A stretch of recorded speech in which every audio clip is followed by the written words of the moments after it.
Сәлем достар. Бүгін сабақта біз сіздермен мобилографияның кезекті сабағы съемкаға дейінгі дайындық. Бұл сабақ сіздерге жай сабақ болып көрінуі мүмкін, но мұқият тыңдап алыңыздар, себебі бұл өте важный, өте маңызды.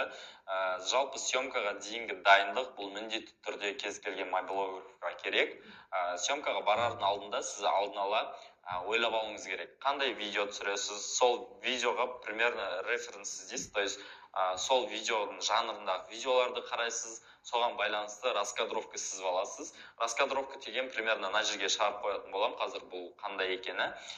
Бұл жалпы кез келген қағаз бен қаламды алып, өзіңізге съемка барысында сізге қандай кадр керек, крупный кадр керек па, немесе общий кадр керек па, соны суретке салып аласыз. Суреттің әдемі болуы бұл не важно, главное өзіңіз түсін алсаңыз болды. Жалпы раскадровка не үшін керек?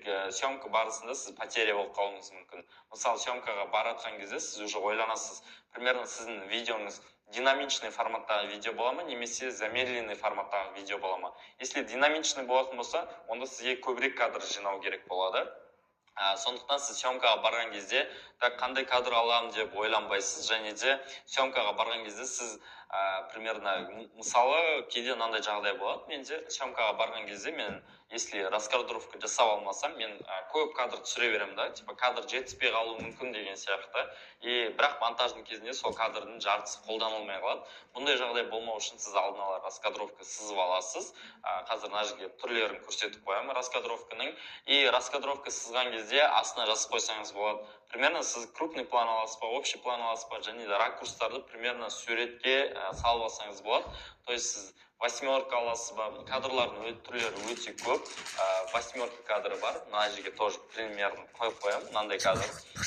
Және де крупный план бар, общий план бар деген сияқты. Осылардың барлығын раскадровка жазып аласыз. Примерно музыка тыңдап аласыз видеоға дейтін.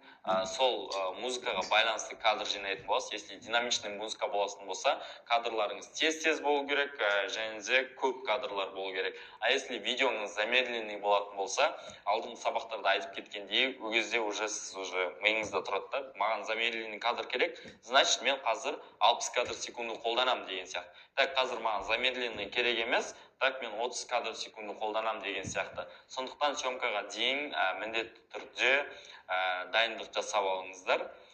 Жалпы бүгін сабақ соңына жетті. Бүгін сабағымыз қысқаша сабақ болды. Съемкаға дейінгі дайындықты, раскадровканы не екенін білдіңіздер.